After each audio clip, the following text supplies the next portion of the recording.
I grew up in Iran, like a lot of people that I can see in here. We have a lot of faces that are familiar. And when I was 14 years old, my parents and I moved to Vancouver. My dad bought me a stethoscope and a pressure cuff when I was 8 years old. Can you guess what he wanted me to be then? A doctor. Anybody else resonate with that from Iran? Thank you very much. Yeah. You're either a doctor, an engineer, lawyer, or you're nothing. Can you relate to that? That's how I grew up. My mom is here in the audience, so this is a conversation we've had with my parents a lot, right? But that's not just for Iranians. A lot of people from the Middle East, from the Far East, believe in that, and that's not their fault. It used to be that way. People used to grow up, become doctors, lawyers, engineers, and you were guaranteed a job, a high-paying job. Well, things are a little different, and I found that out the hard way. So I went to school, I went to UBC here, I got 2 degrees. I came out and I realized that I didn't become a doctor, thank goodness for that. I would have hated myself today. As you can see, I need to be working with people and talking and whatnot. So what happened was I came out of school and I realized that I can get a job. All right, I did genetics, that was my first major. And then I came out, I realized I can't get a job for that. I have to go become a research assistant and get paid maybe $12, $13 to start with. It was not enough. I had just gotten married and I needed to take care of my family. So the next natural thing to do was the quickest way to money in the educational system, that was education. So I did 1 more year and I became a high school teacher. Got hired at $30,000 a year, something like that. Was capped off at that point in time. Didn't like it whatsoever. What happened then was I was frustrated. I was trying to figure out what to do with my life, and I was introduced to a gentleman that kind of transformed my career. I went to school for 3 months. After 8 years of doing academic work, I went to school for 3 months, and then I moved to the Silicon Valley, got an IT job, tripled my income, annual income, literally overnight. I mean, 3 months is nothing. Sure, I worked my butt off. I mean, it wasn't easy. I did my education, and when I went up there, I was working 18, 19-hour days in order to make it happen. But the opportunity was there, and I seized it because I had the right guidance. I mean, I'm here in front of you today because I think there are a lot of our children, a lot of young adults that are faced with the same situation. They have no idea what they need to do. They think it's great for them because we've been taught, go to school, go to school, go to school, get a job. What happens when you go to school, go to school, go to school, and you don't get a job? You're disappointed, right? You're sad. Depression hits you. And then you gotta go get medication for that, right? And then you're more broke. And then you don't have the energy to get up and do anything with your life because you're so sad and down and you think life has just beat you down to the ground. But there's another option. And that option is vocational education. How many people know what that means? Vocational education. Okay. For most of you that didn't raise your hand, that means education that is focused on your career. That means you want to go get a job? Let's focus on what you need in order to go get that job. Does that make sense? Let's forget about history. Let's forget about geography. Let's forget about all the crap, for the lack of a better word, that doesn't get you anywhere, that you don't need when you're hired at your place of employment. Because guess what? An employer wants you to work. They want to know that you know how to do this work. They don't care what kind of degree you have. Sure, if you're going to go research, if you're going to go work under a PhD, then yes, you need a degree. So don't get me wrong, academic education is good for some people.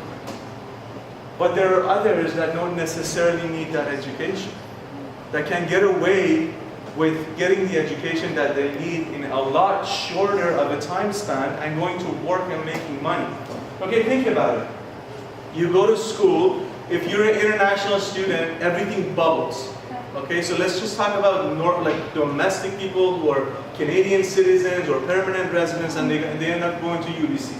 Super good students, high GPAs, bright people, you get acceptance into UBC. How much a year do you have to pay? Does anybody know? For bachelor's or master's? A year. For bachelor's. For bachelor's? I think it's, isn't it like 2,500 a semester?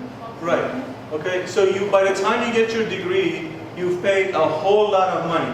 Whether you get a student loan and get there, or you come out of pocket and you get it out off of your parents' credit cards, you end up spending money.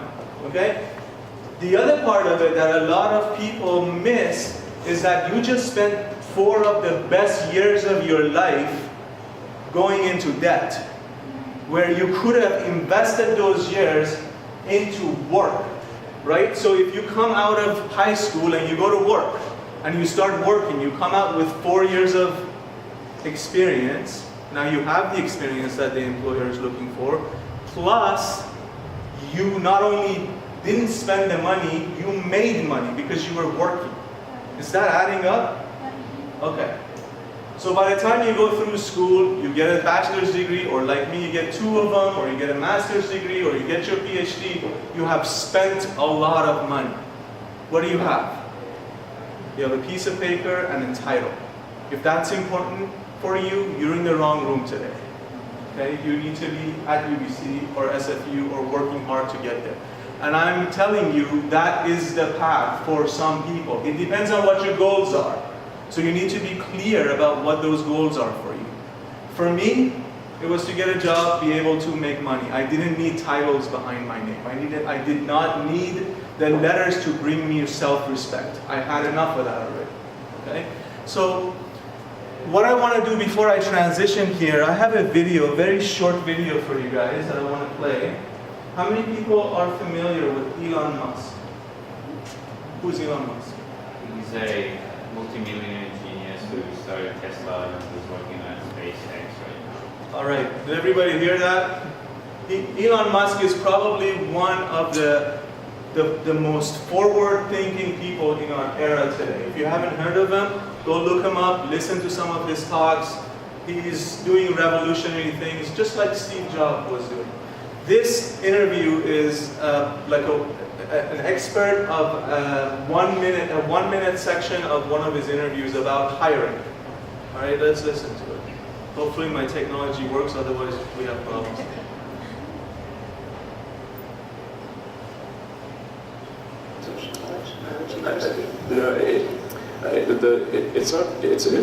There's no need even to have a college degree at all, or even high school.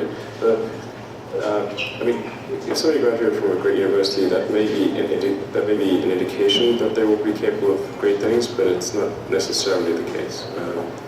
You know, if you look at, say, people like Bill Gates or Larry Ellison, Steve Jobs, these guys didn't graduate from college.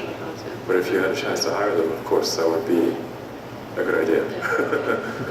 So, you know, just looking just for evidence of exceptional ability, and if there's a track record of exceptional achievement, then it's likely that that will continue into the future.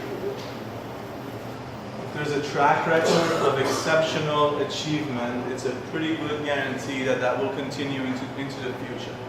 Okay, so that's what they count on. I remember when I first went for my job interview, it was a 7-hour interview.